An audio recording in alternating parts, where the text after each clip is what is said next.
Salam sejahtera, anda sedang menyaksikan Niaga AWANI bersama saya Nina Rozman. Seperti biasa, jam ini kami akan bawakan pelbagai rangkuman berita niaga ekonomi dari tempatan hinggalah ke peringkat antarabangsa. Dan bercakap mengenai laporan ini dulu, Indeks Pengurus Pembelian PMI Pembuatan SP Global ASEAN merosot untuk bulan kedua berturut-turut pada April 2025. Catakan bacaan di bawah paras neutral sebanyak 50.0 buat kali pertama sejak Disember 2023. Ia merekodkan 48.7, menurun daripada 50.8 pada Mac, sekaligus menggambarkan pengeluaran ASEAN mengalami kemerosotan yang sederhana. Tetapi paling ketara dalam keadaan operasi sejak Ogos 2021. Menurut ahli ekonomi SP Global Market Intelligence, Mariam Baluch berkata, data PMI pada April menunjukkan gambaran membimbangkan bagi pengeluar barangan ASEAN apabila sektor tersebut kembali mencatatkan penyusutan buat kali pertama dalam tempoh 16 bulan. Tambahnya pengeluaran dan pesanan baharu mencatatkan penyusutan semula dengan aktiviti pembelian yang berkurangan dan mencatatkan kemerosotan dalam pemberhentian pekerjaan. Dengan itu, kita bersedia dalam talian untuk bantu kita fahami mengenai perkara ini adalah Raja Hamzah Abidin, Raja Nongchik, Board of Director Talent Corp. I want to say thank you very much, Raja, for joining me. Especially we can see manufacturing slowing down, and we want to take a look, dive deep into the impact towards chip production. As ASEAN's manufacturing momentum slows, can Malaysia realistically scale up innovation in advanced chip design, or will a weak industrial foundation undermine this high-tech ambition? I think number one, the global growth environment has definitely been affected by what's happening because of the US. So if you look into sentiment at the moment, it is a bit on the tough side. However, from a capital scenario point of view, actually Malaysia is still abundant with capital, especially from private equity players and also private market players. Within the networks, I've heard of a few semiconductor funds being funded by some of our sovereigns and also foreign investors, which means that there will continuously be a steady flow of capital coming into chip design, in a certain extent at the periphery of chip production. So I still believe that the market is still very positive. And again, when times are tough, when people are investing a bit less outside Malaysia, I think we stand a good chance of being a hedge to the US, what's happening with the US-China trade war. If you look into Penang and Selangor, where they've tried to build IC design hubs, I still believe that there will be more demand for those type of scale businesses to come in, and there's also enough foreign interest I've been hearing of companies wanting to come in. But I believe in the short term, in the next 3 to 6 months, as any rational business person, they would probably just take a step back, pause and reassess. But I believe in the longer, medium and longer term, I think we'll still be in a very strong space for IC design and IC and production. We can see the sentiment is quite on the low right now, but on the technical term, we can see a bit on the good side. But are the strict financial access requirements under the ARM collaboration, such as steady cash flow and audited accounts, unintentionally, we can say, sidelining the very starts of Malaysia's needs to drive semiconductor innovation? Obviously, the ones that initially will benefit are the more established IC design houses. If you look into, I think after the announcement, Upstar's stock price went up. I think Skychip did an announcement as well. So as an sort of an incumbent or an existing player in the market, you probably will benefit. But I also believe that with what it's doing with ARM, I mean, maybe in the short term it still looks difficult, but I think more and more engineers who are able to start up their own shop, start their own IC design firm, will at least see a path to being able to leverage ARM's technology to do more. So what I'm saying is, I mean, if you look into the background of a lot of the local IC design houses, they were all ex-Intel design engineers, right? So Intel, Altera.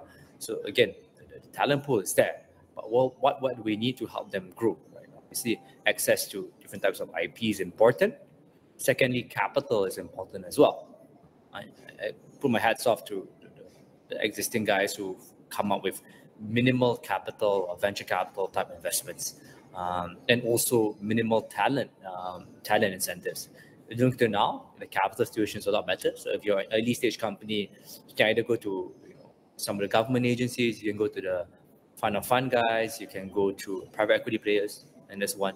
On the talent side now, I think there's a lot more programs focused on semiconductor-related talent, both because there's an undersupply of them, and also the increasing demand for semiconductor-related talent. So again, I believe, compared to, let's say, a decade ago, I think the environment's a lot more fertile. It's just that as a country, we kind of have to go and grab those opportunities. Good companies, both locally and also globally, have to be competitive for them to succeed in this environment.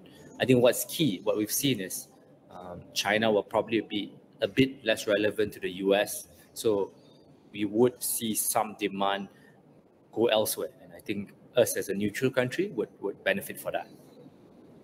With regional demand and production indicators in decline, Raja, is now the right time for Malaysia to double down on capital-intensive semiconductor investment, or should priorities shift towards stabilizing core manufacturing sectors first?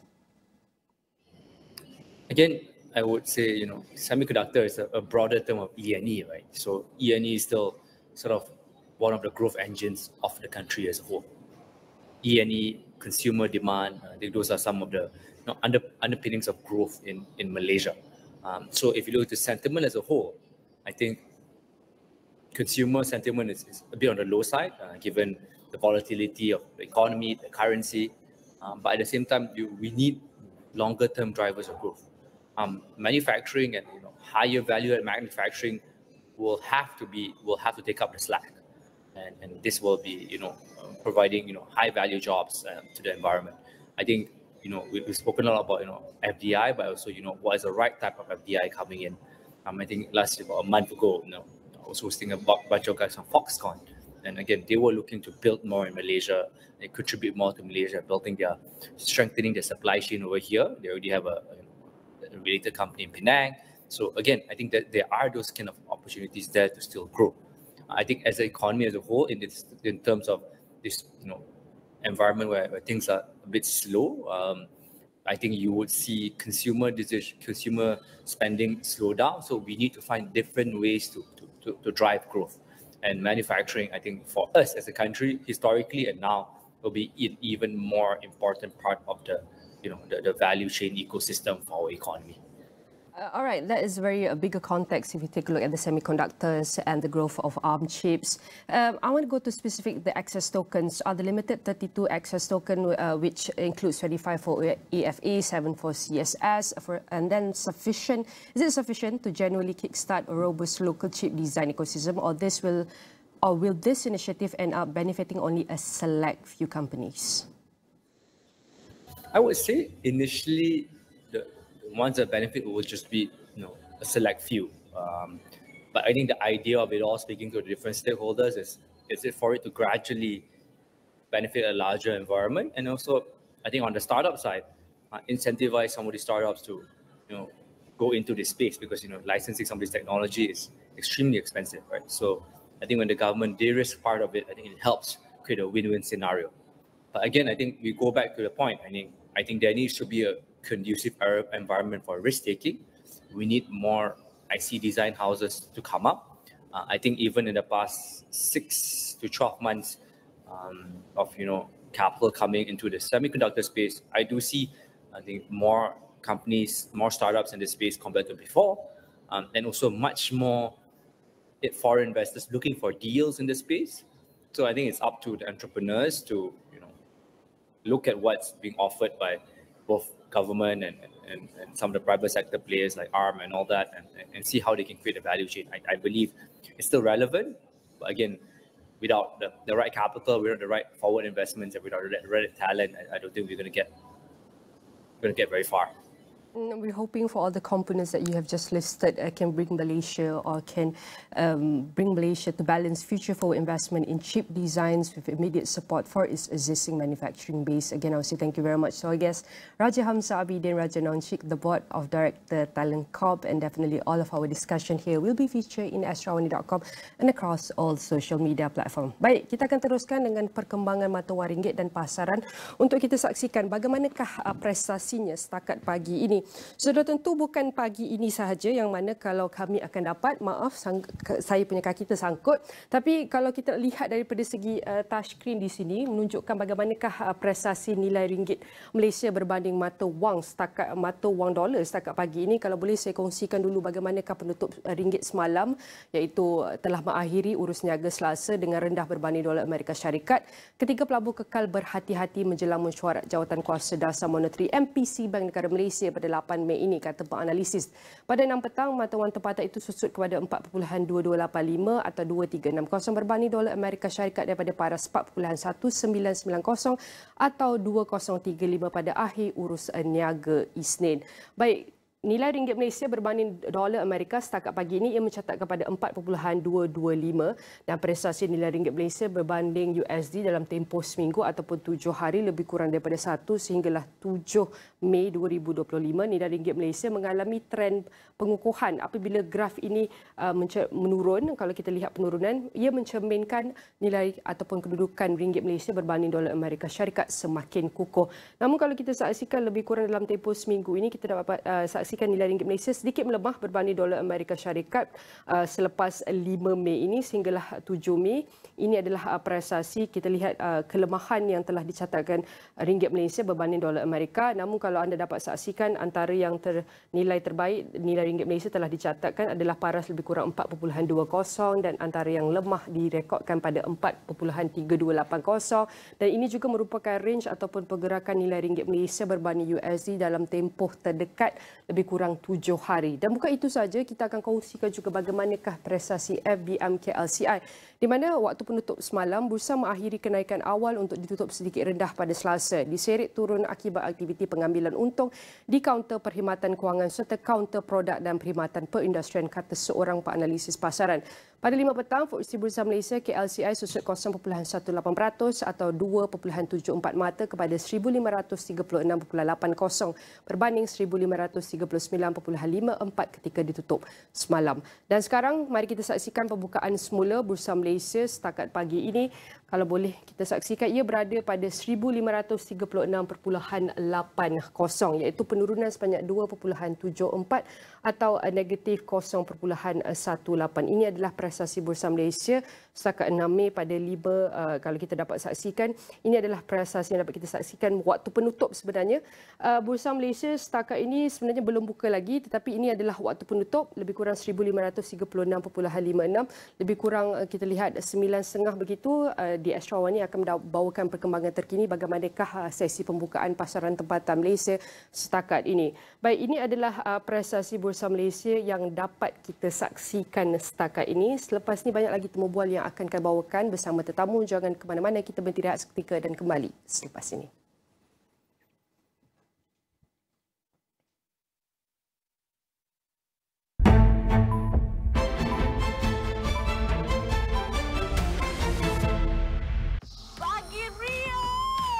Kolaborasi antara TVS dan juga Astro buat julung kali meletup ke Borneo. Konsert meletup TVS di Miri Sarawak. Hanya satu malam kita berhibur bersama bintang-bintang kesayangan anda. Konsert meletup TVS. Nang Champion, Nang Legend. 17 Mei ini Meriah bersama kami. secara langsung. Eksklusif di TVS dan Astro Go. Kalau perempuan tunggu lama-lama, dah ada orang lain macam mana?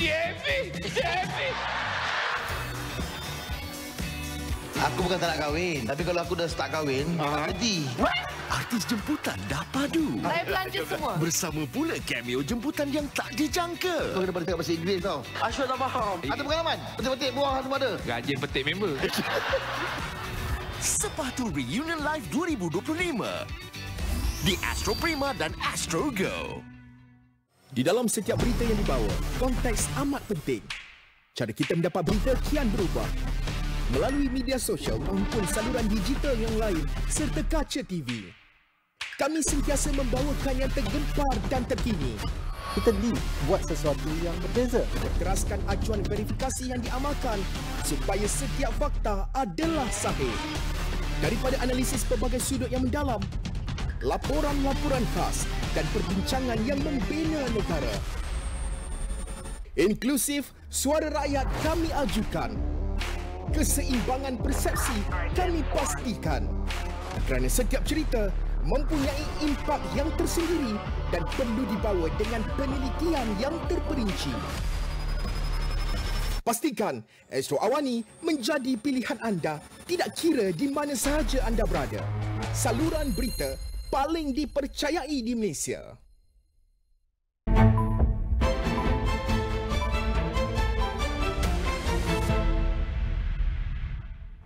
The 32nd National Real Estate Convention NREC 2025 emphasized the importance of staying ahead of emerging trends to drive growth and overcome challenges in Malaysia's real estate industry. With the theme Fostering Innovation for a Sustainable Future, Breaks, Blueprints and Beyond, the convention gathered industry's leaders, policymakers and academicians to explore transformative trends. Key highlights included the welcome address by RIMS President Ahmad Sanusi Sheikh Hob, who highlighted the need for innovations, resilience and visionary thinking in the real estate sector. Kuala Lumpur Mayor Datuk Sri Maimunah Muhammad Sharif emphasised building a smart, sustainable and resilient Kuala Lumpur.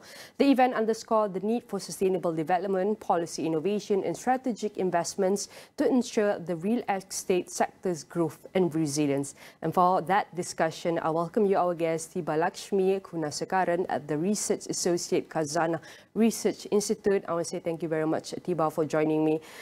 Firstly, Asia Pacific investment in Malaysian real estate have reached $9.5 billion. But can urban renewal efforts like the URA transform the short-term capital into long-term commitment to local communities and infrastructure? Okay, thank you, Nina, for the opportunity. I think URA might help, but it needs to be done right for it to turn the short-term investment into long-term value for communities, right? So this means redevelopment shouldn't just be about profit. It needs to protect existing residents and actually benefit the communities living there.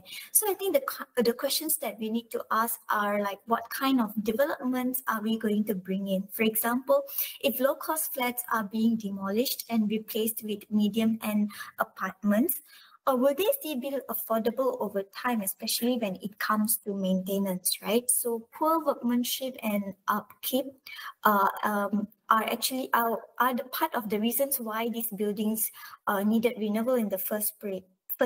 So we need to make sure that we shouldn't be repeating that cycle. So other questions also like, are we going to keep the original communities or push them out? Are we going to involve them in the planning? And are we going to plan for what happens after redevelopment, like ensuring there is enough infrastructure to support more mobility, because we're going to expect high density coming in from the redevelopment, right? So if URA is going to create a long-term value, it needs to be backed by a strong regulation and genuine early-stage community involvement. Tiba, redeveloping aging in underutilized areas is a key national agenda, but are our current urban policies and planning frameworks evolving fast enough to ensure these transformations benefit communities and not just the developers? Yes, redeveloping aging and underutilized areas are important, right? Because it is needed to generate the local economic development. But the current proposal for URA seems to be favoring the developers more than the communities. So right now, the proposal is to lower the consent threshold to 75 to 80%, so that the projects that needs to be redeveloped can be redeveloped, because with the existing threshold of 100%, it hinders potential redevelopment, they say. But this also means that voices of remaining 20 to 25% will not be heard. And with a lower consent threshold, then there is a risk of overdevelopment, more developments coming in for profit, sidelining community needs. So that is risky, right? Because we could end up displacing communities just to make room for higher return development. So more needs to be done in safeguarding the residents' interests. If they consent with redevelopment, they agree means then better protection needs to be given, adequate compensation, better relocation options, because redevelopments, if their buildings are going to be redeveloped, they will be relocated and have to stay away for like many years. So we need to make sure that they are not staying far away that will disrupt their daily routines.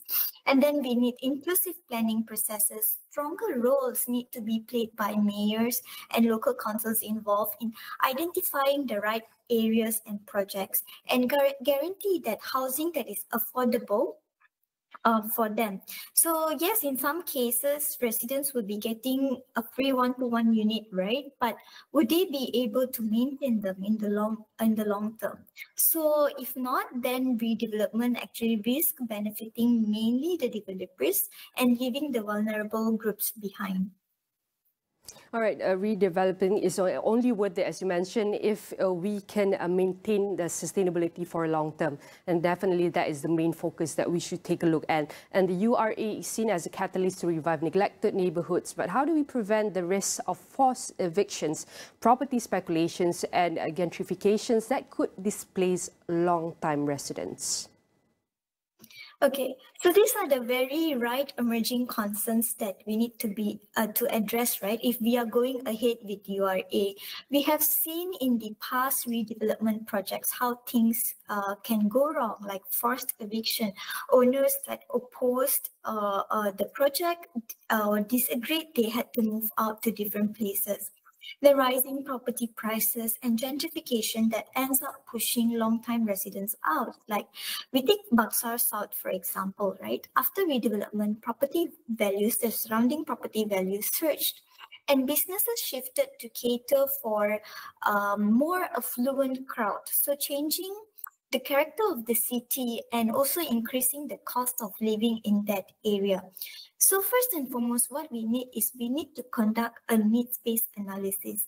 We need to analyze whether redevelopment in that area is actually necessary or a proper maintenance upgrade will be sufficient. So we need to see whether we can just start with the maintenance process first before going into redevelopment.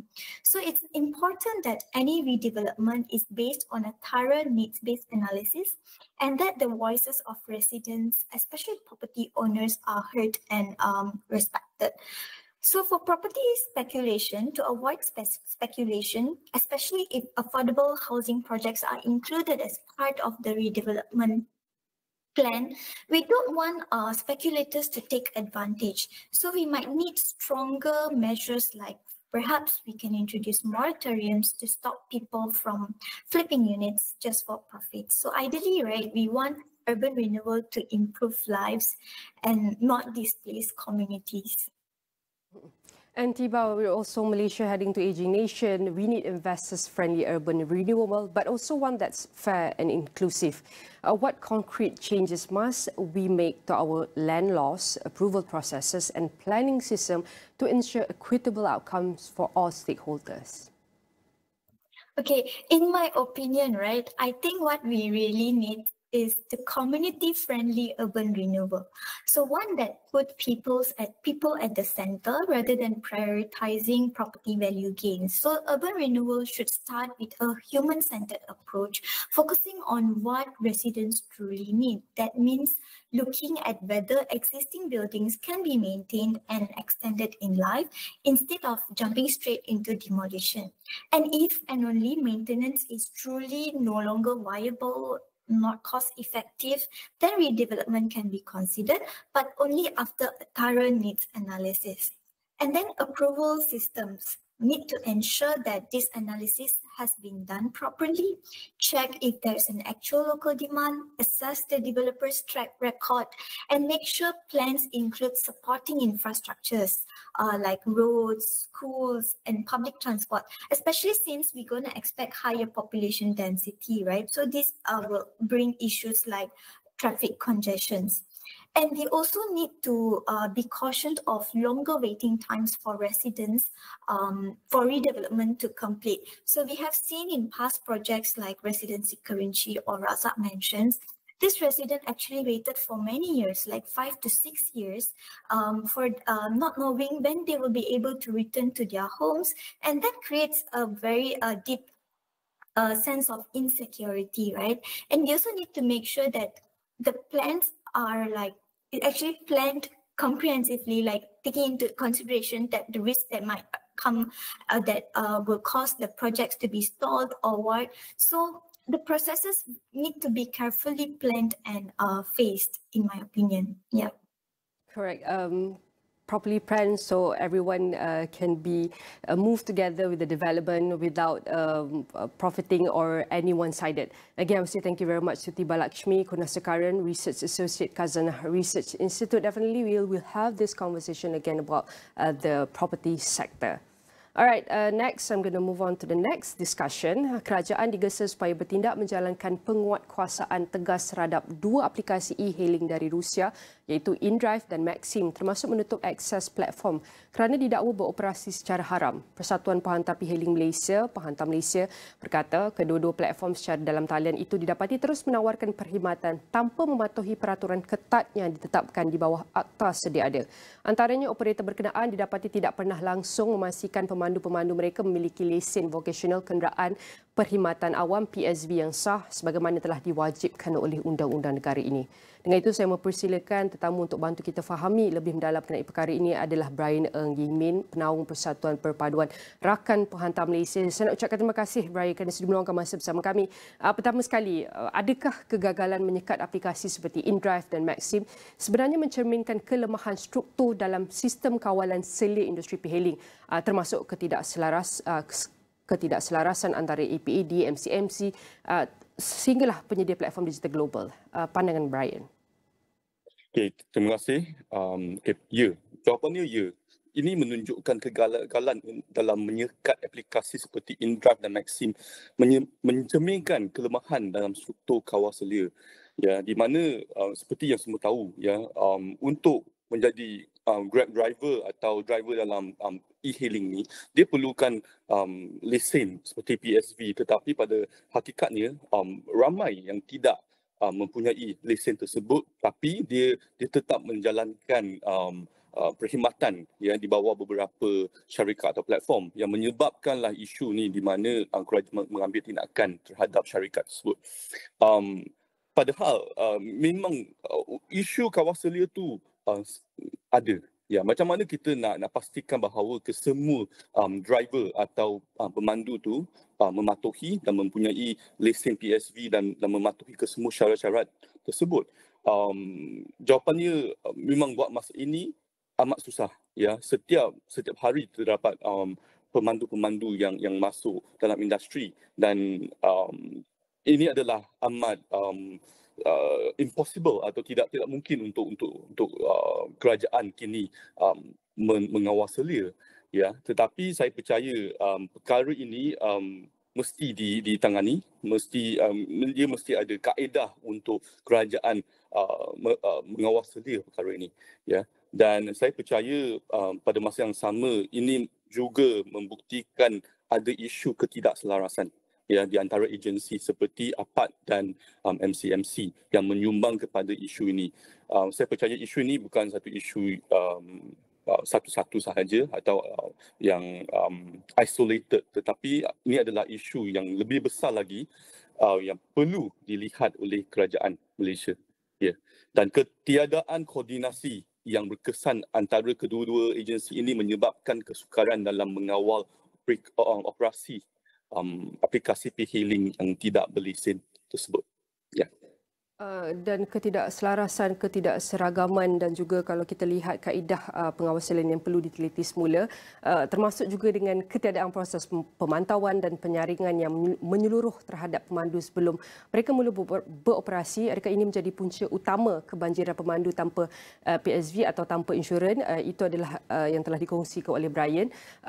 Namun kita nak lihat daripada isu-isu masalah struktur ini, siapa sepatutnya tanggungjawab? Kerajaan, syarikat aplikasi ataupun agensi penguatkuasa? Untuk perkara ini saya rasa pertama mestilah syarikat aplikasi tersebut atau syarikat platform tersebut mesti mengambil tanggungjawab kerana apabila mereka memohon untuk lesen intermediary tersebut, okay, atau untuk lesen syarikat e-hailing tersebut, dia telah berjanji, ya, aku janji untuk mematuhi syarat-syarat yang telah ditetapkan oleh kerajaan. Ya, di antara lain adalah untuk pemandu-pemandu mempunyai lesen PSV. Ya, dan ini adalah amat penting kerana ini yang akan memberi kesan kepada public safety atau keselamatan awam. Ya, dan bukan hanya untuk yang menggunakan perkhidmatan tetapi juga kepada pengguna jalan raya. Okey, itu pertama. Ya, saya rasa syarikat aplikasi yang sepatutnya memainkan peranan untuk memastikan pemandu mereka mematuhi kesemua keperluan undang-undang termasuk keperluan untuk ada PSV dan untuk kepatuhan yang lain. Pada masa yang sama, saya percaya kerajaan juga haruslah mempunyai inisiatif atau tanggungjawab memainkan peranan di mana menetapkan dasar dan peraturan yang lebih jelas dan memastikan pelaksanaan atau execution, dan bukan hanya untuk pelaksanaan tetapi juga enforcement, penguatkuasaan. Kerana tanpa penguatkuasaan, syarikat-syarikat seperti sekarang you nampak macam dalam kes ini InDrive, ya, mereka tidak mematuhi, kemungkinan besar adalah kerana penguatkuasaan yang tidak yang longgar atau tidak kuat. Ya, pada masa yang sama saya percaya agensi penguatkuasaan, ya, APAD, perlu menjalankan penguatkuasaan yang lebih tegas. Pada masa yang sama kena melihat kepada isu di mana macam mana kita boleh memastikan kesemua pemandu, ya, yang setiap hari masuk ni dia mematuhi dengan syarat-syarat yang ditetapkan. Dan pada masa yang sama saya percaya ini perkara yang saya kena sentuh, di mana ramai yang nak masuk menjadi pemandu tetapi mereka tidak mematuhi adalah disebabkan kos. Ya, kos pematuhan itu adalah amat tinggi. Dan apabila mereka nak dapat PSV lesen, kemungkinan kos tu dalam lingkungan RM70 sehingga RM200 atau lebih.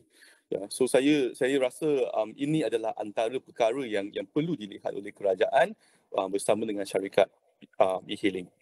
Baik, itu adalah daripada segi struktur sistem ini, dan sehinggalah kita beralih kepada perspektif pemandu itu sendiri bercakap mengenai kos yang menjadi beban kepada mereka. Jadi bercakap mengenai kos ini, apakah antara bentuk bantuan atau subsidi yang wajar ditawarkan bagi memastikan pematuhan tidak menjadi tekanan utama ekonomi?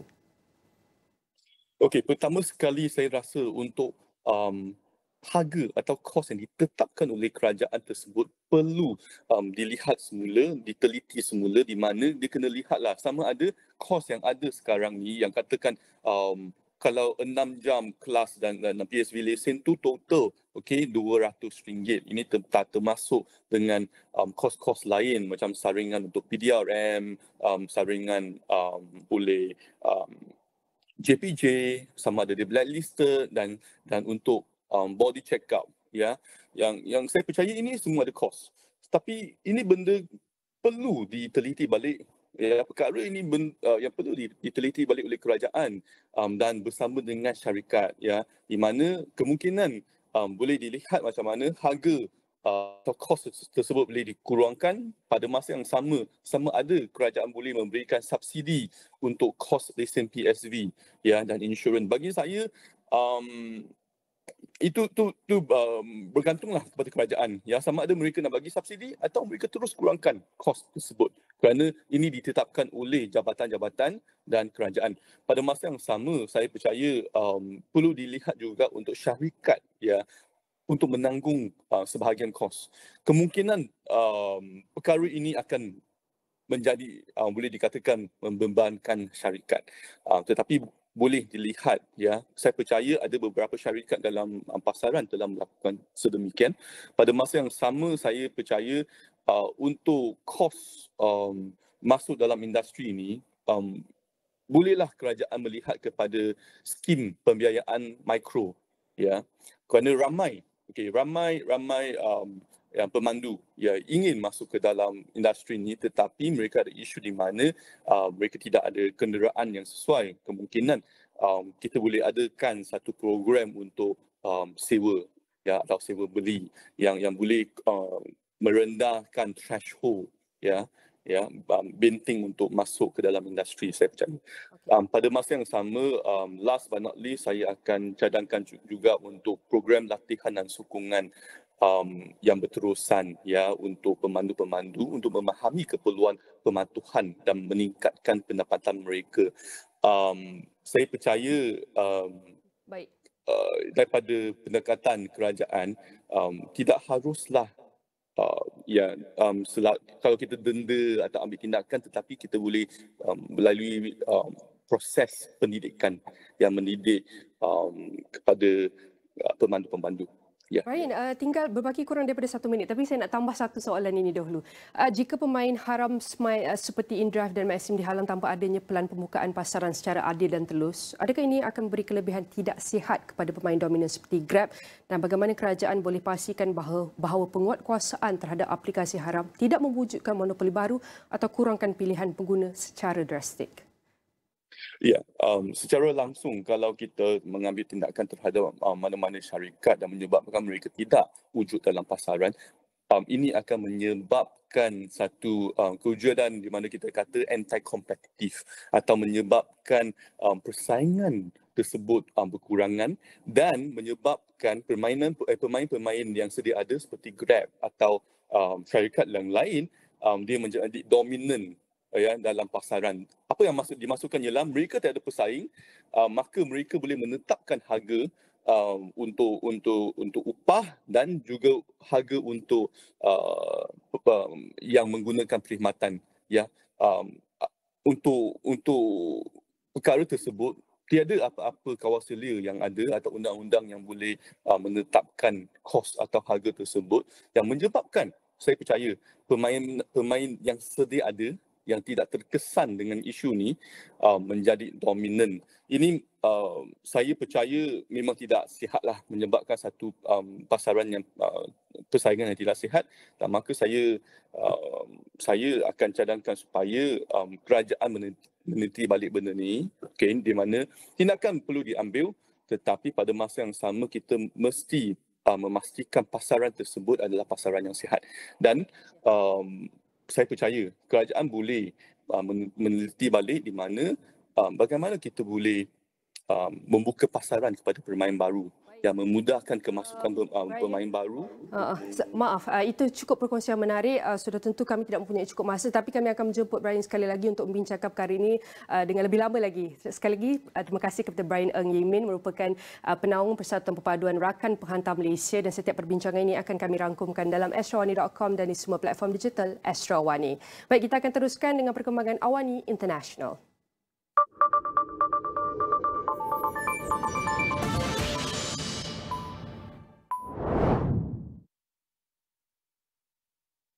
US stocks were lowered for a second straight session on Tuesday as comments from US President Donald Trump and Treasury Secretary Scott Bessent provided little clarity to the timeline for any trade deals. Trump said he and top administration officials will review potential trade deals over the next 2 weeks to decide which ones to accept. In addition, Trump met with Canadian Prime Minister Mark Carney for the first time, which yielded no immediate results. Trump's comments ran somewhat counter to earlier statements from Bessent, who said the administration could announce some trade agreements as early as this week. So right now, our best guess is what the Fed would like to do is just continue to wait and see how some of the softer economic data is squaring against actual harder data that comes in. And so, sentiment right now has been really tied negatively to things like tariffs and DOGE cuts in both the federal workforce and federal contractors and budget cuts. So sentiment in general is kind of punk right now.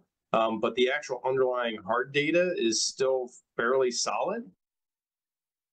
According to preliminary data, the S&P 500 lost 44.86 points or 0.78% to end at 5,605.52 points, while the Nasdaq Composite lost 158.42 points or 0.89% to 17,685.82. The Dow Jones Industrial Average fell 397.69 points or 0.96% to 40,821.14. Commerce Department data showed business boosted imports of goods in March ahead of the tariff announcement, pushing the country's trade deficit to a record high of $140.5 billion. Late on Monday, Trump said he would announce pharmaceutical tariffs over the next 2 weeks, his latest announcement regarding Levi that have whipsawed global financial markets over the past few months.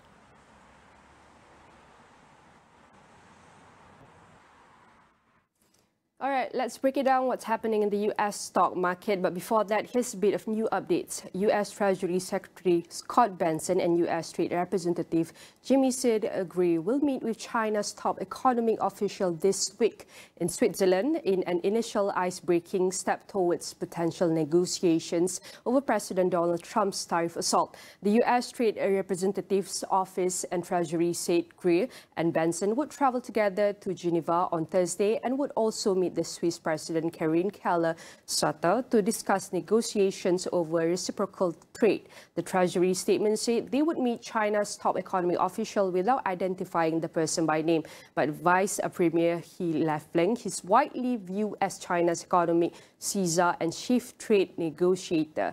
China's embassy in Washington could not be immediately reached for comment. All right, we're going to move on to the Standard & Poor's 500 index, which every stock share is categorized by sectors and industry, and every size of this represent the market cap. We're going to start with Microsoft, one of the biggest, we can say, companies within the technology sector is down by 0.66%, and Microsoft on Tuesday said it will release a new laptop and tablet with chips from Qualcomm at lower prices than before, aiming to get new AI features to a broader set of customers. The newest Surface 13-inch laptop and Surface Pro 12-inch tablet will go on sale on May 20, with the laptop starting at $899 and the tablet starting at $799. Both will feature Qualcomm Snapdragon X Plus chips, and they will be priced slightly between competing products from Apple, such as its MacBook Air, which starts at $999, and its iPads, where Air Pro model starts at $649 and $999. But Microsoft's new offerings will be its lowest price, yet with support for what it calls Copilot Plus features that it introduced last year. And now one of the biggest automotive sector within the US is Tesla, is also down by 1.75% this morning, and the recent update on Tesla's new car sales in Britain and Germany plummeted to their lowest in over 2 years in April, falling 62% and 46% year-on-year respectively, even as demand for electric vehicles rose in both countries, national data showed on Tuesday. Sales of billionaire Elon Musk EV cars also plunged to multi-year lows in some other key European markets last month. National data showed last week as Tesla prepares to counter competition from European and Chinese EV brands with the launch of a revamped Model Y. The brand's sales in Germany dropped to 885 cars in April, a fourth month of declines this year, amounting to a cumulative year-to-date drop of over 60%. Data from road traffic agency KBA shows. And for the next update is for Google and Meta. Meta is down by 2.00% and Google also down by 0.51%. And then U.S. Department of Justice has proposed that Google sell its AdX digital ad marketplace and DFP platform for managing and delivering ads on websites after a federal judge found the company illegally dominated 2 online ad tech markets. The proposed remedies, including divestitures, are necessary to end the Alphabet-owned tech giant's monopolies and restore competition in the ad exchange and publisher ad server markets, the DOJ said in a court filing late on Monday. The ruling was another blow for Google after a separate judge found last year that Google held an illegal monopoly in online search. And definitely this is the updates. We can share a few of the updates with the S&P 500, and stay tuned with us as we'll bring more updates from market we can see across local and international from Monday to Friday every 9 till 10:30 a.m. on 501 channel. And after this, we're going to bring you updates on top stories of the week from World Economic Forum.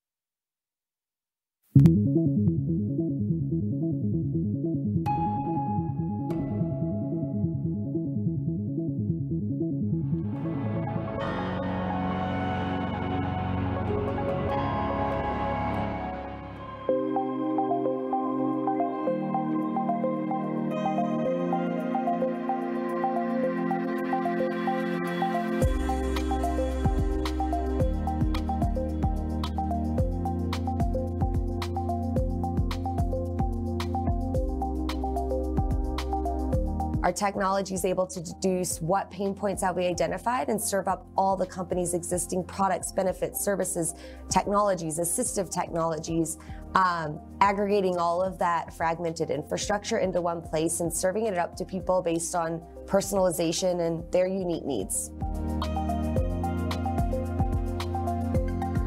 My cousin became the first licensed facialist in the state of Florida with Down syndrome. And so she gets facials at a local salon. And when I went to go see her work for the first time, I just noticed how easy it was for her employer to make some slight adjustments to her working environment and the incredible impact it had on her career. And I wanted to figure out how can we, use technology to make it really, really, really easy for large employers to do this at scale.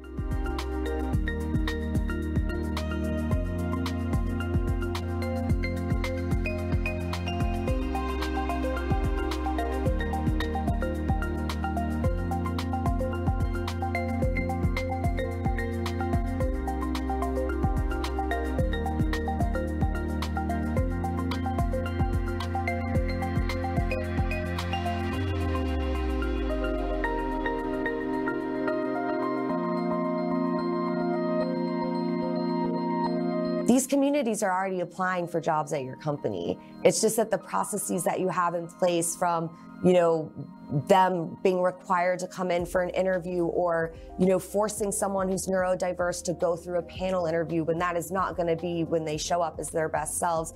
It's really the process that needs to change. So we know that pretty much globally, only about 3 to 5% of people disclose that they have a disability or that they need some type of accommodation to their employer. We know that 30% of the existing workforce actually meets the federal definition of having a disability. So 3 to 5% disclosing means there's a large demographic of people that are suffering in silence.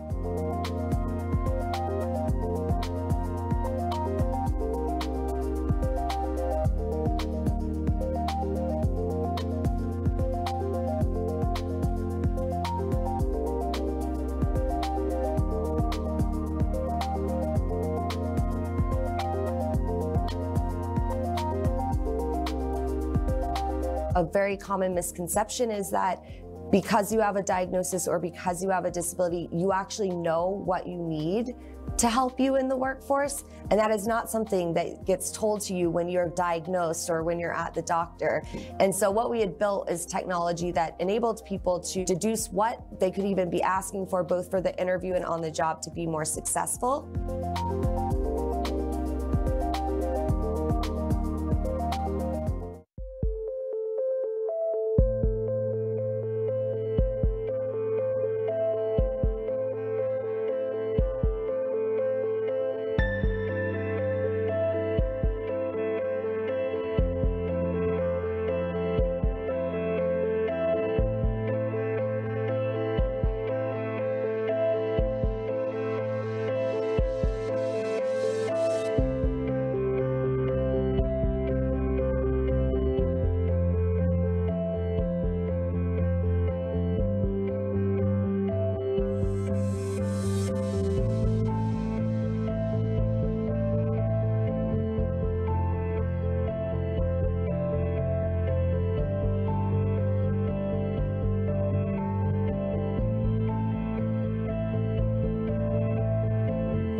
Over the past decade, I think we've learned a lot of hard lessons with social media. Most online platforms have been used to facilitate harms.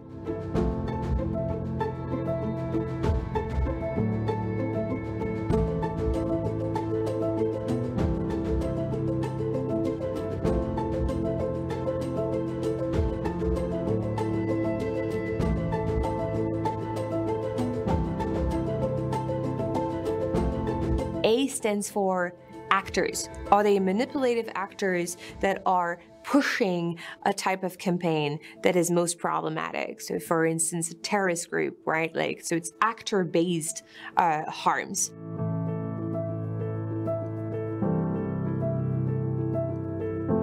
It's bots, right? Maybe it's a lot of fake accounts that are coordinated together to push something. That means it doesn't really matter who is doing it, or frankly, what is it that they're saying. What matters is the behavioral manipulation at play.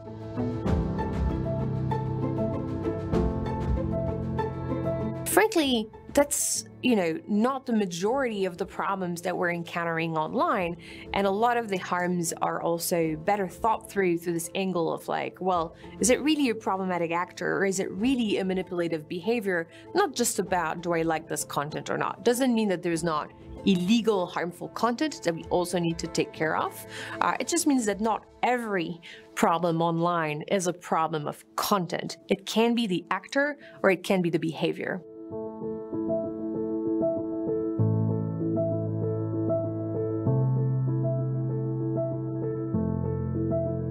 What really matters is to try to understand what type of issue you're facing so that you can take the right lever to take action. Because again, we don't address these different type of problems with the same techniques.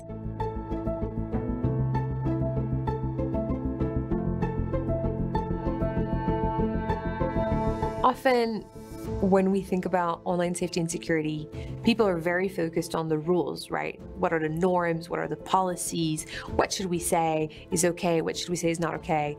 And that's very important. But we tend to completely underestimate the massive role that systems and tools play in online safety, right? Those building blocks that are going to allow us to meaningfully create safer platforms.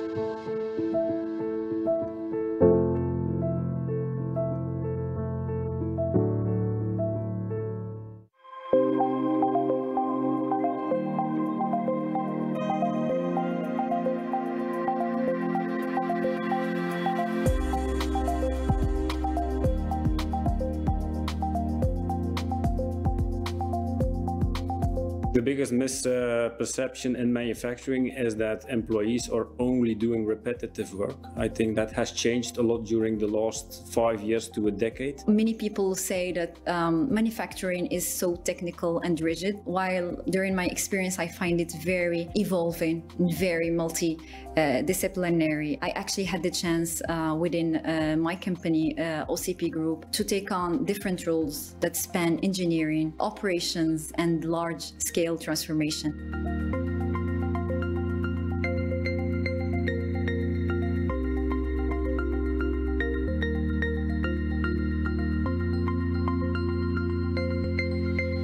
We are moving towards AI and machine learning, the digital twin. A lot of companies have adopted this, and I think it's really exciting because you can actually foresee downtime. One of the common misconceptions about manufacturing is that it's thought of as a dirty environment. It's old, it's dusty, but manufacturing is so clean, especially if there's anything like food and beverage, pharma.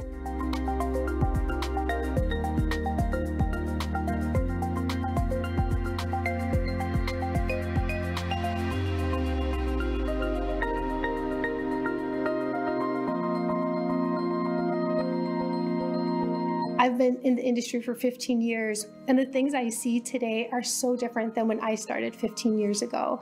So it's just a constant evolution. Where in the past an assembly plant was really a plant where just parts were put together to reach the end product, I think today it's a domain where the combination of human expertise with technology comes together.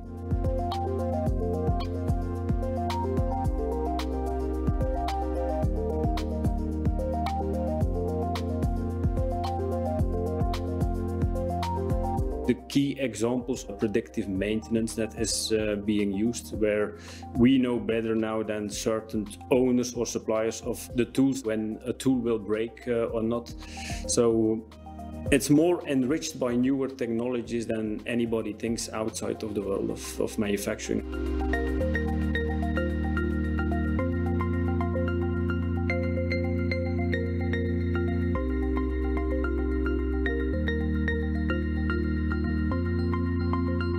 We have to make sure that all of our people in the shop floor understand this, and what they do on everyday basis can contribute to the sustainability goals and the strategy of the company. For example, a loss elimination initiative on the shop floor.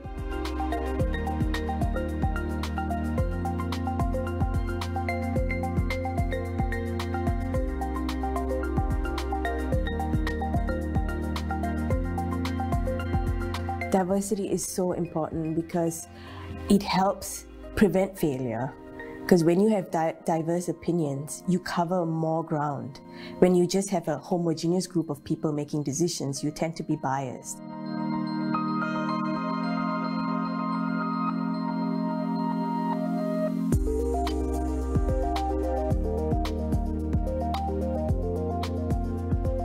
There is so much that a wide, diverse group of people can bring to the table when trying to implement a new idea, when trying to do problem solving.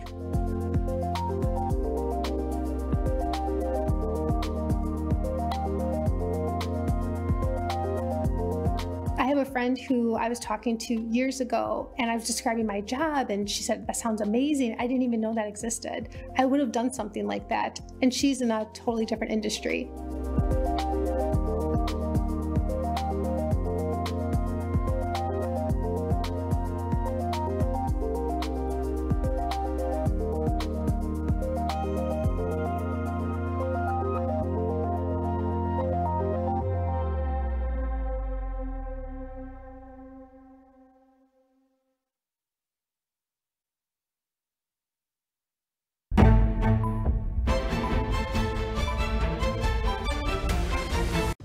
Tariffs on imports of products from China reaching up to 145%. Tariffs on the rest of the world are sitting at 10%, with the potential for reciprocal tariffs to be reimposed within 90 days. Kunjungan rasmi Presiden China ke Malaysia ini menunjukkan komitmen kedua-dua negara untuk meningkatkan hubungan diplomatik ke tahap yang lebih strategik.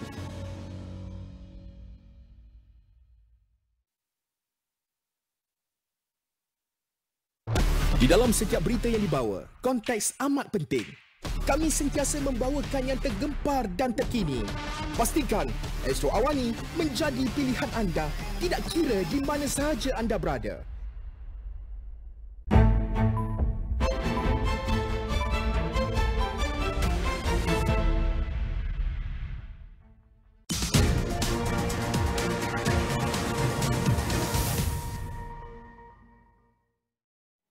Good evening, and I'm Rahman, and welcome to ASEAN Kita, a show where we explore the stories, the opportunities and the challenges that lies within the region. And today we take on an issue that affects every plate, every household and every nation in this region, which is food security.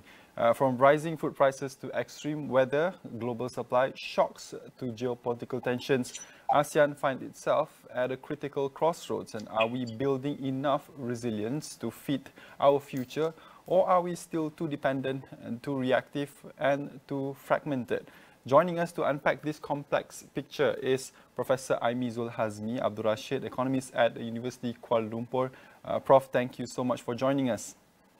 Yes, hi Amirul, good to see you. Yeah, good to join again with AWANI today. Okay, Prof, let's start with a big picture view. How would you assess the current state of the food security across ASEAN state right now?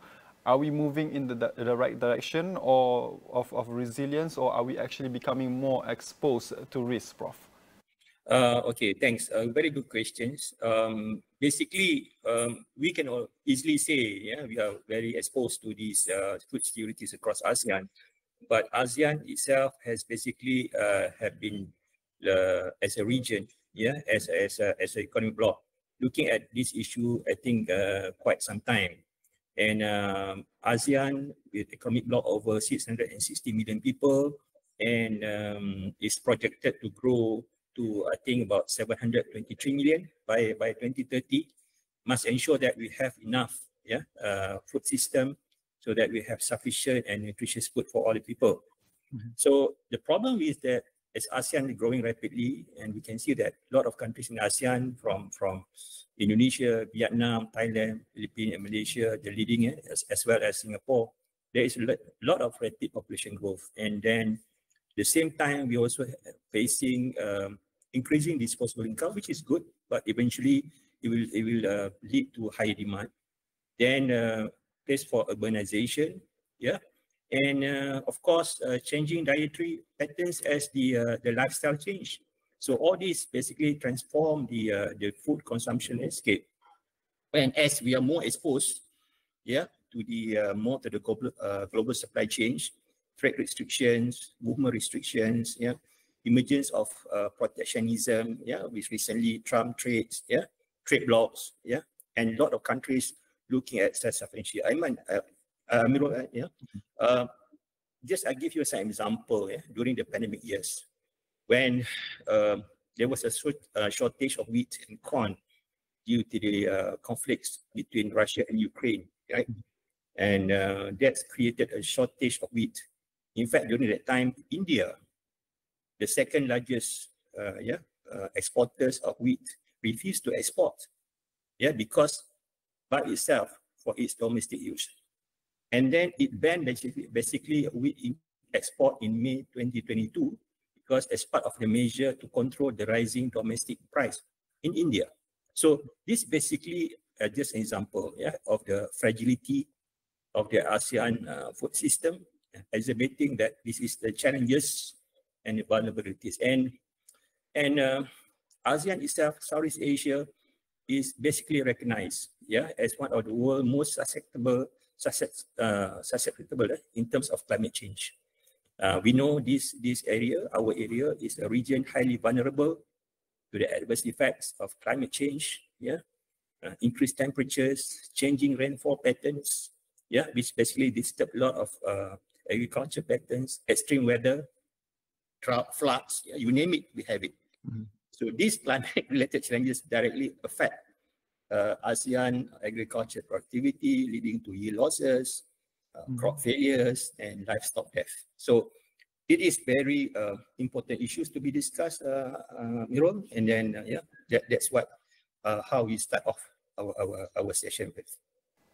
Rightly so, Prof. You mentioned that it is an important issue to be discussed with the vulnerability of ASEAN in terms of food security. So do you think that food security is being given the urgency that is needed and political weight it truly deserved by ASEAN leaders, or is it still being treated as a background issue in this, Prof? I think ASEAN itself recognized this is a critical problem. If you look at all the efforts, it's not has been shown in the media actually. But one of the recent one would be in September 2023 in Jakarta, whereby all the ASEAN leaders has a declaration on strengthening the food security, nutrition in response to the crisis.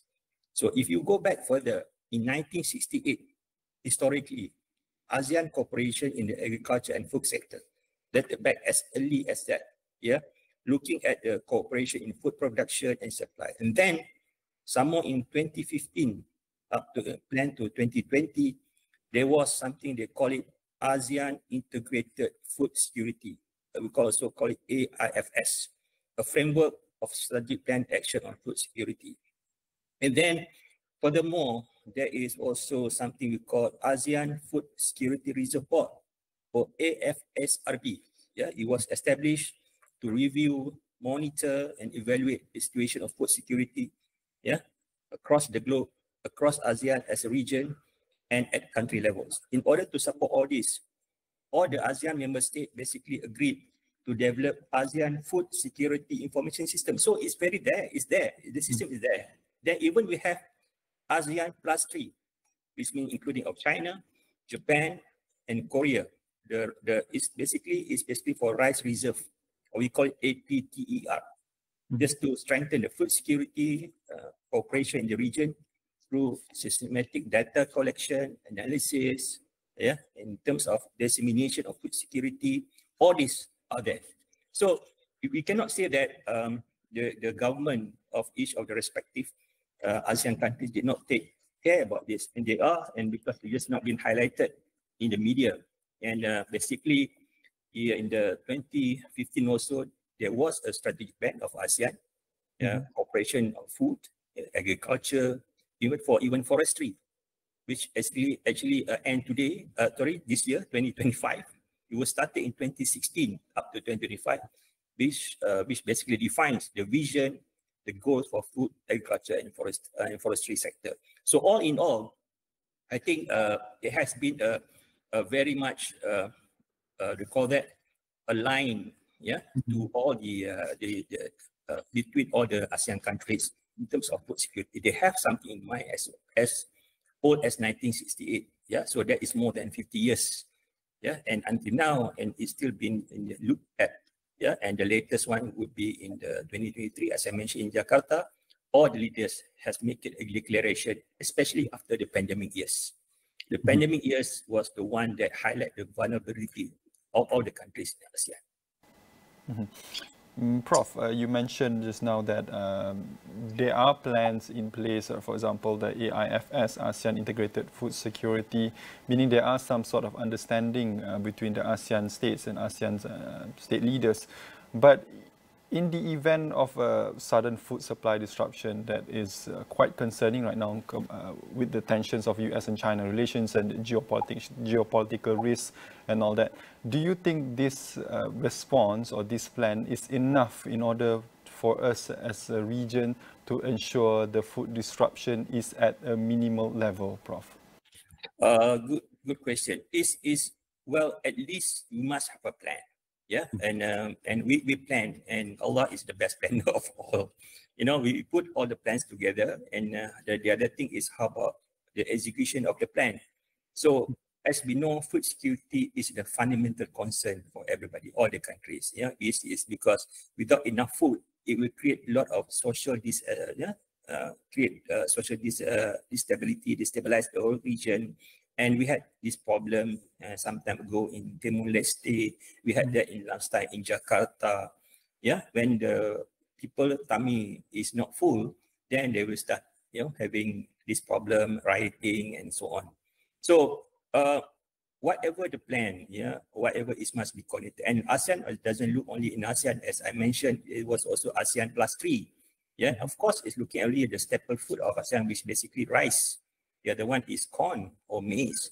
Yeah, and then even looking at this role, even ASEAN Food Security Reserve, in 1979 played the biggest role in terms of rice supply for ASEAN. That is our staple food in this part of the world, not wheat. Yeah. So in terms of food policies, they are there. But whatever it is, it has been challenged during the pandemic. Yes. So that's why in 2023, all the leaders look at this as something that critical. Need to. Luckily, it wasn't prolonged. For some time, and then the price came back. To what it was prior to pandemic. So whatever it is, there is always be a challenge. Especially with the, as you said, geopolitical risk.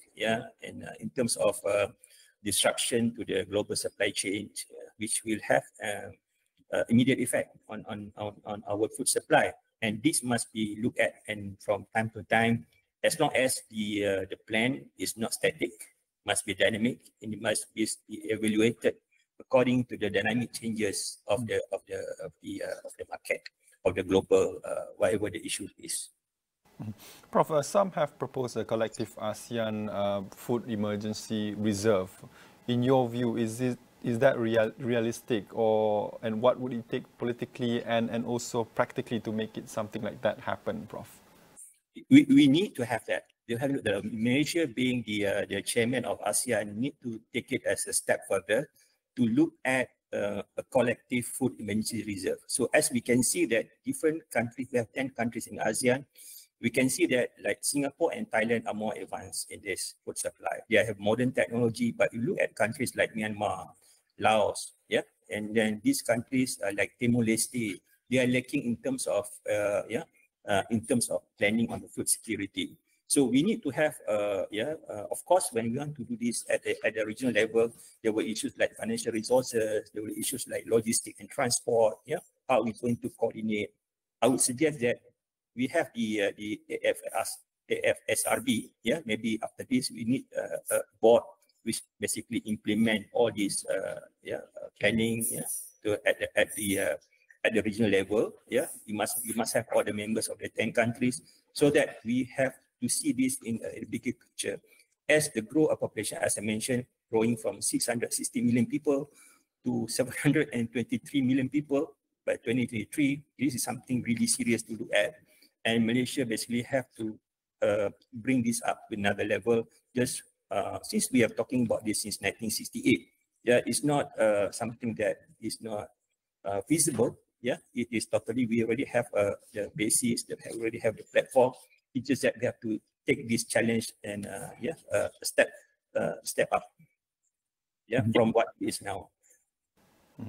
Well, we're just getting started, and next we will start talking about, we will zoom in more about the Malaysia's position in terms of food security, but stay with us and more on ASEAN Kita right after this.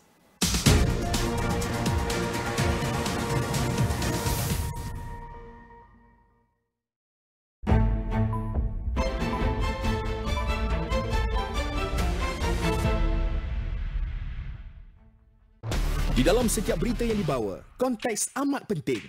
Kami sentiasa membawakan yang tergempar dan terkini.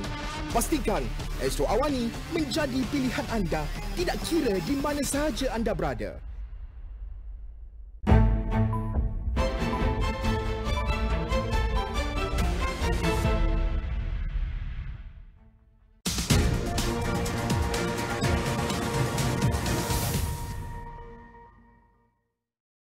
Welcome back to ASEAN Kita, and we're speaking with Professor Aimi Zulhasmi about ASEAN's battle for food security and the urgent question of whether this region can withstand future shocks to our food systems. And now we want to talk about Malaysia's position in terms of food security, Prof.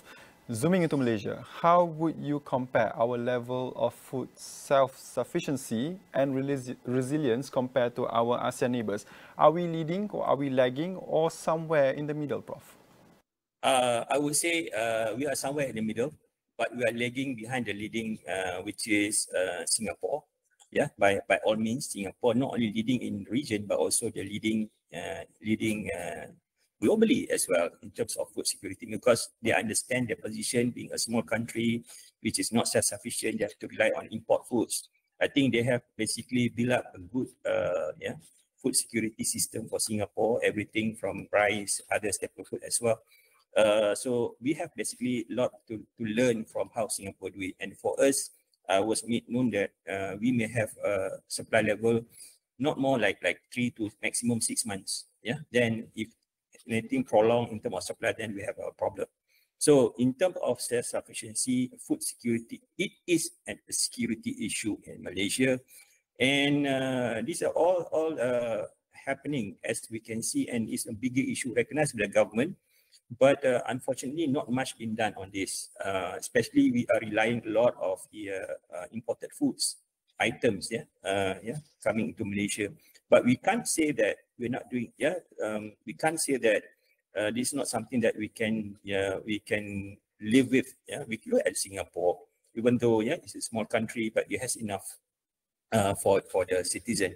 But we have to look at how we can do this. Yeah, we can still import foods. How we going with the storage? How about the rice? Yeah, how about not only rice? How about other food? So Malaysia, just like other countries in ASEAN and globally, we are being challenged.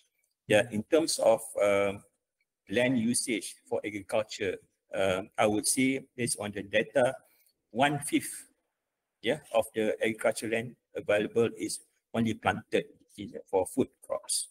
The rest, like 4/5, is basically commercial plot like palm oil.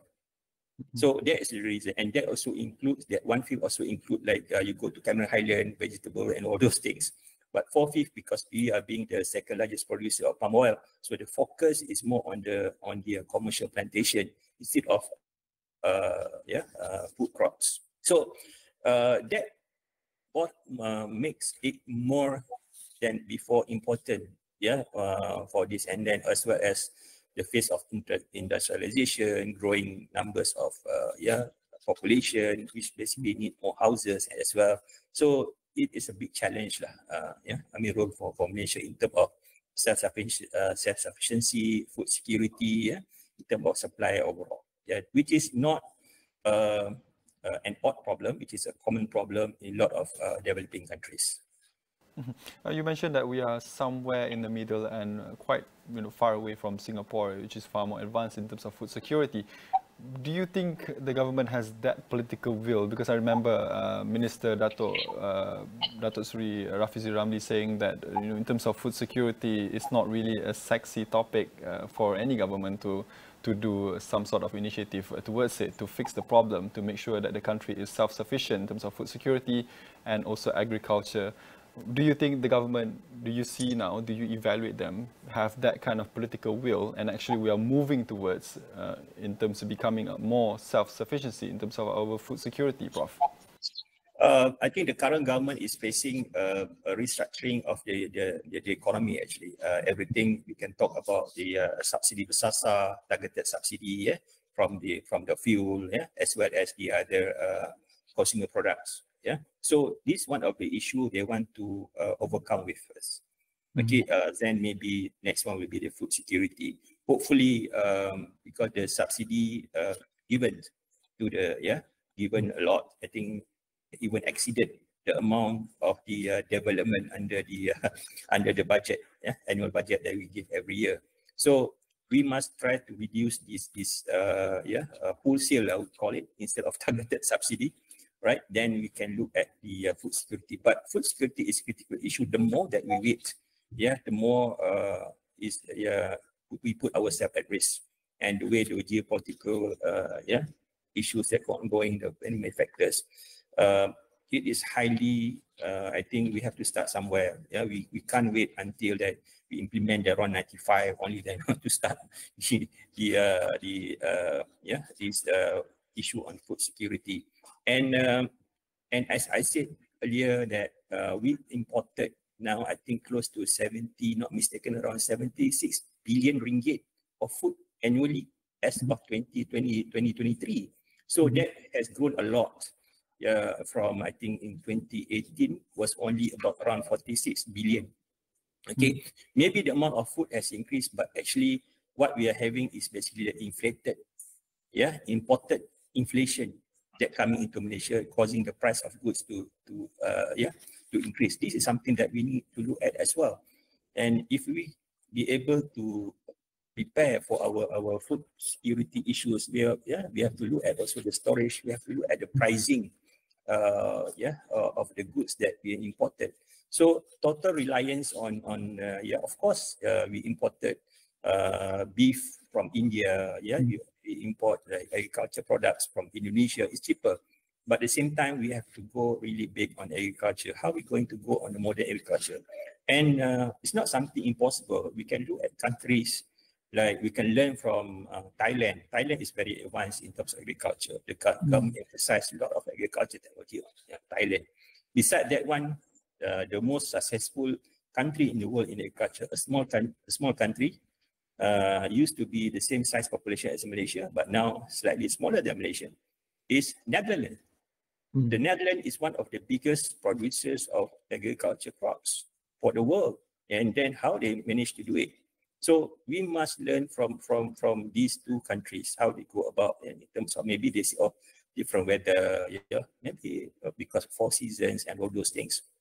But under the modern agriculture, that is no longer an issue, and we can look at how Thailand, and we also must look at the main issue here in Malaysia in terms of food supply became more expensive. How we're going to control the storage is the cartels, the supply chain, the middlemen who are controlling the price and so on, the importers. And even though the current government has devoid the use of the APs and all those things, but still the same people are still controlling the whatever you say.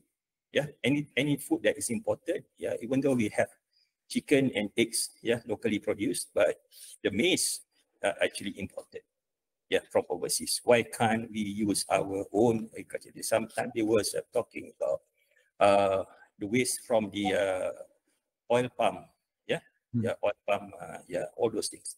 We have developed that, but it never happened.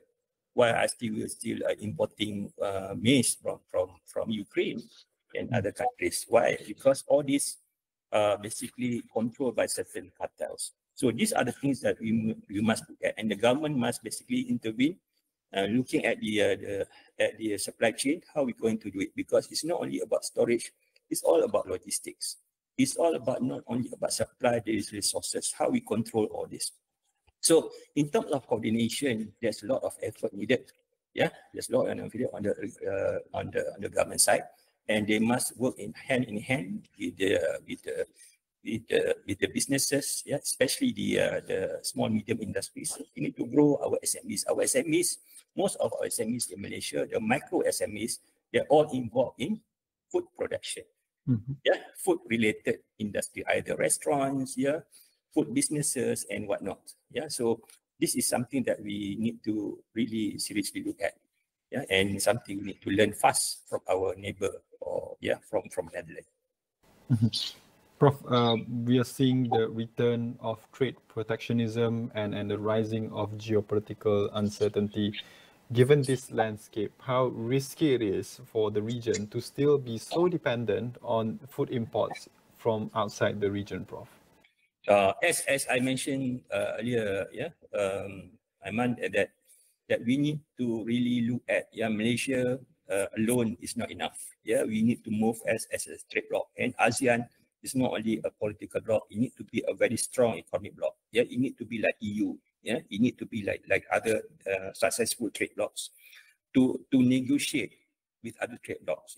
When we have like protectionism coming in, why can't ASEAN also do the same on negotiation basis? Why can't ASEAN also trade with EU and so on? We have issues like, for example, our palm oil. Our palm oil exported to EU, and then we have all this ban, all those things. So this, if we move together as ASEAN, instead of just Malaysia and Indonesia currently, then we have a bigger voice. So in terms of food security-wise, so this is something that we need to look at. We need to work as a team, because collectively we are stronger. Collectively we can influence many I think issues globally. And then we need to look at this relationship, because people also looking at the ASEAN itself being about 700 million people strong, and with a rising middle class income, and then with all the purchasing power and with all the rich natural resources in our part of the world.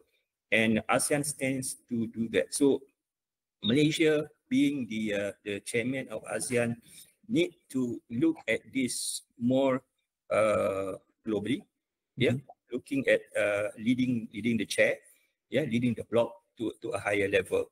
We could not be what we were. I think ASEAN has been established for decades, and then looking at these critical issues with geopolitical risk, with the supply destruction on global supply chain, with reducing land for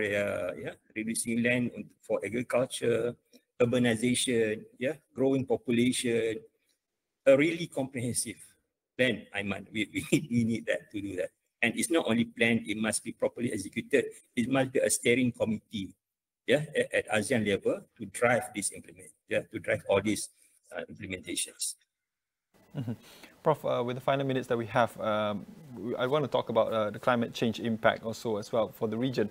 We're already seeing the effects of climate volatility, extreme weather, floods, droughts all over Southeast Asia. How is this affecting agricultural productivity in real terms, and are we adapting fast enough? We are definitely not. Definitely not. There are certain countries which quite, I think I'm impressed with, like Thailand. They have a lot of young people going into agriculture because Thailand really emphasizes a lot on agriculture industry. They are really, for example, they have apps which tracks rain, which track drought. So they can basically, the farmers can basically install these apps and can understand when the rain going to be. So all this modern technology must be adapted. Yeah, so not only Thailand and this kind of technology, this app must be transferred to the whole ASEAN region. So this technology we must learn together. So this is what we need to do. And then using technology, a lot of R&D, Malaysia, and especially Singapore, they're very advanced in the vertical farming. How they're utilizing, how they utilize very limited space and then produce, a lot of crops, lot of produce. So this is something that we need to look at. Of course, you look at the country that in terms of infrastructure they are lacking, like Myanmar, Laos, even Cambodia, but it's something that we can look at. And this is where how we work together with ASEAN Plus 3. So we hope that the ASEAN Plus 3, the other 3 countries, China, Korea, and will come together, and Japan, invest in our part of the world, because we have a very fertile land, we have a good weather. Even though we have this, we'll call that, this problem with our weather, but still in terms of fertilization, in terms of land, in terms of resources, we are there. So we need more investment, not only in terms of technology, industrial, not only about manufacturing. We also need investment in terms of agriculture itself. We need to produce more goods. China is the biggest producer of wheat. India is the second largest producer of wheat. So how can we do that? And then we know that countries like Myanmar, Thailand, Cambodia, they're good producers of rice, which is something to look at. And then we don't need to basically follow other plans. We need to have our own unique agriculture plan for our own region.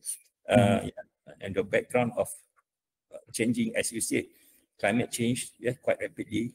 We cannot expect. So we must use technology on that. And that is also the issue, as you mentioned, also geopolitics, which we must be able to balance. And of course, the current China and the United States, debates, whether we'll go on or not. Okay. Thank you very much. That brings us to the end of the episode of ASEAN Kita today. What clear is this? Food security isn't just about farming or trade, it's about strategy and survival. And as ASEAN move forward, the choices we make today will decide whether our region can fit itself tomorrow. A big thank you to Professor Aimizul Hazmi for the insights, and to you for watching. Until next time, I'm Raiman. Have a good day.